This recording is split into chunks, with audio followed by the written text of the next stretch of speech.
Hello everyone, আজকে আমি ready হয়ে নিয়েছি সেন্টারে যাওয়ার জন্য। আর মা আমাকে আজকে দিতে যায়নি, আজকে আমি টোটো করেই গেছি। তো যেতে যেতেই প্রচণ্ড ঘেমে গেছি, হেঁটে যায়নি, তার মধ্যেই এত ঘেমে গেছি। তো গিয়ে আমি মেশিনগুলো সব অন করে দিয়েছি, অন করে আমি মেশিনে বসে গেছি, কারণ আমার একটা কিছু কাজ ছিল পিডিএফ কনভার্ট করা, তো ওইটা করতেই বসে গেছিলাম। আর ওটা করতে করতে ঋত্বিকা চলে এসছে ক্লাস করতে। আর এরকম র্যাবিট তোমরা কেউ কখনো দেখেছো? এদের কাজগুলো দেখলে আমি নিজে নিজেই মাঝে মধ্যে হাসি।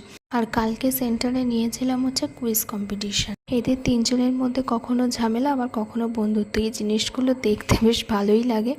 আর ওইদিকে আরও অনেকেই ক্লাস করতে চলে এসেছে। আমি সেন্টারের ভিডিও আর বেশি শ্যুট করতে পারিনি, কারণ ক্লাস করানোর দিকেই মন ছিল। তো ওরা সিনিয়রগুলো ক্লাস করছে আর বাচ্চাগুলো এখন বেরিয়ে যাবে। তো আমি ক্লাস করিয়ে বেরিয়ে গেছি, বাবা আমাকে নিতে চলে এসছে। আর এখন প্রায় অনেকটা রাতই হয়ে গেছে, তো বাড়ি গিয়ে এখন ডিনার করে শুতে যাবো। তো চলো, আজকের মতন টাটা।